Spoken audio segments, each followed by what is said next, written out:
दोस्तों, जॉब एक ऐसी चीज है जिसकी जरूरत हम सबको होती है। किसी को अपने परिवार का सपोर्ट करना है, किसी को अपने भाई और मम्मा का इलाज कराना है, किसी को अपने सपने पूरे करने हैं, किसी को गाड़ी लेनी है। देखो, जॉब की जरूरत तो सबको है, बट क्या इस जॉब के जरूरत के पीछे हम अपने सेंस खो दें? क्या हम स्कैमर्स के हाथ लग जाएं? एक ऐसा ही बहुत बड़ा स्कैम हुआ है नोएडा में।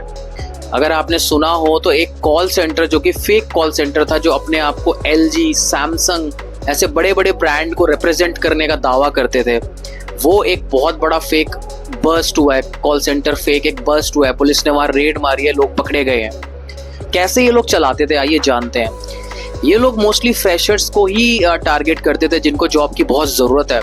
उनको ये लोग बताते थे कि हम ये बड़े बड़े ब्रांड्स में आपकी जॉब लगवाएंगे, हम आपका इंटरव्यू करवाएंगे, आपको एक प्रोसेसिंग फ़ी देनी होगी, एक नॉमिनल सी, और वो प्रोसेसिंग फ़ी 1600 रुपीज़ होती है, जो कि कम नहीं है। गरीब घर से कोई आ रहा है, एक लोअर मिडिल क्लास फैमिली से कोई आ रहा है, इट्स नॉट वेरी लेस। तो लोगों को 1600 रुपये की प्रोसेसिंग फ़ी के बाद उनको बोला जाता था कि अब आपका इंटरव्यू हम कराते हैं।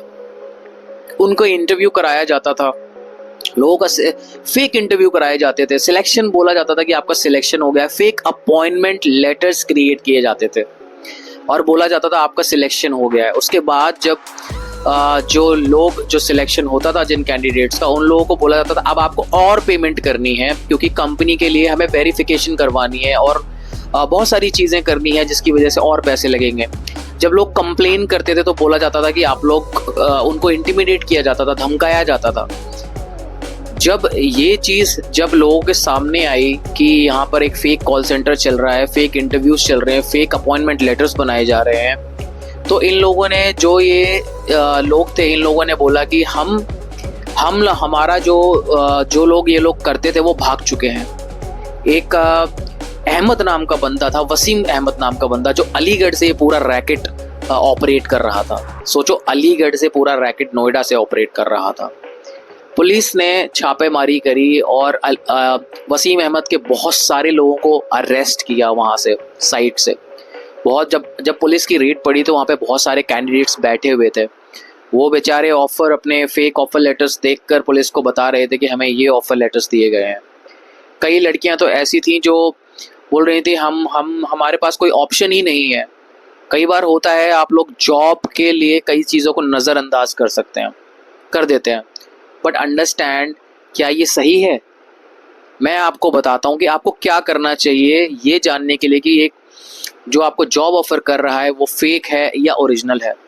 सबसे पहली चीज़, अगर कोई आपको अपफ्रंटली पैसे मांगता है तो please it's a red flag.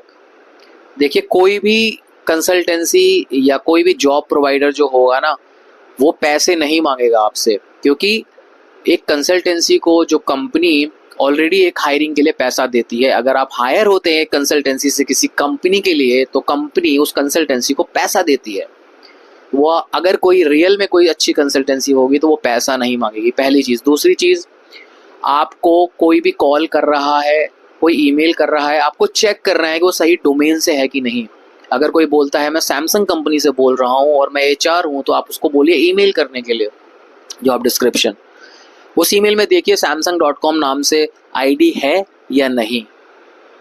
तीसरी चीज़, आपको हमेशा रिव्यूज़ इंटरनेट पे देखने हैं। क्या ऐसी कोई कंपनी एग्जिस्ट करती है तो वो इंटरनेट पर ज़रूर होगी। उसको आप रिव्यूज़ देखिए। पर्सनल अगर आपको फ़ोन कर रहा है तो उसको वीडियो कॉल पे लाइए, चीज़ों का एक रिकॉर्ड रखिए। सो ये 2-3 कुछ ऐसी चीज़ें हैं जो आपको हेल्प करेंगी एक स्कैम से बचने में। और लास्ट चीज़ ये, अगर आप फंस भी जाते हैं, आप पैसे दे भी देते हैं, तो घबराइए मत। साइबर सेल दिल्ली पुलिस या UP पुलिस बहुत स्ट्रॉन्ग है। आप साइबर सेल पे कंप्लेंट कर सकते हैं। मैं ये सारी डिटेल्स आपको डिस्क्रिप्शन में डाल दूंगा कि आपको कंप्लेंट कहाँ करनी है, कैसे बचना है, क्या स्टेप्स आपको फॉलो करना है। तो गाइस, सतर्क रहें, सावधान रहें। जॉब की ज़रूरत सबको होती है, बट अपने आप को ऐसे स्कैम में डालना सही नहीं है।